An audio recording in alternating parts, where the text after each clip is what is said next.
There was an old owl who lived in an oak tree. Every day he observed incidents that occurred around him.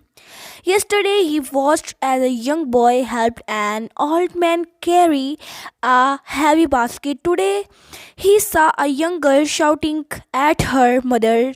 The more he saw, the less he spoke. As the days went on, he spoke less but heard more. The old owl heard people talking and telling stories. He heard a woman saying an elephant jumped over a fence. He heard a man saying that he had never made a mistake.